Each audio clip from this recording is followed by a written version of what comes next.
25 years ago, on November 9th, 1989, I was on a plane on a long planned trip to West Berlin.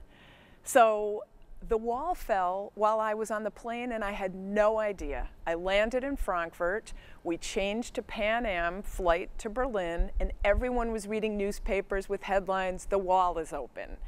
And I wondered, what is going on? And the pilot came on the microphone and he said, "Ladies and gentlemen, in case you haven't heard, the wall fell in the night and we are flying into history." So I touched down in Berlin the morning of November 10th, and I was here for 10 wonderful days, watching them open sections of the wall, watching East Germans come through with their Trabants while the West Germans gave them flowers and champagne and money, and everyone hugged each other, and I'll never forget it. It was just an extraordinary experience. So at that time in 1989, I was already working on my dissertation about the building of the wall. Well, once the wall fell and the Cold War ended and the archives in Moscow and Berlin opened, the former top secret communist archives, that meant I could actually write the real history of the decision to build the wall, and found to my astonishment that the Soviets blocked the idea of closing the border in Berlin for 8 years. The East German leadership said to the Soviets, "We have to close the border to stop people from escaping." And the Soviets said, "We can't do that. We'll look terrible. No one will take us seriously. We'll look weak. We'll look as if communism isn't successful. No, we're not closing the border."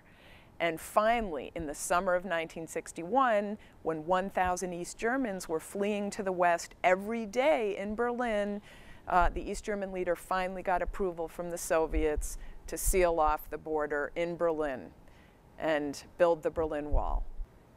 And so it's just wonderful for me to be back here. Berlin is my favorite city. To be here for this grand celebration of 25 years since the fall of the wall. I was in the Bundestag this morning for their commemoration of it. I have sponsored 11 of the balloons that will be released into the sky Sunday night to celebrate the anniversary. I'll be here with some of my students from George Washington University and joining with Germans in celebrating this wonderful, inspirational moment in German and world history.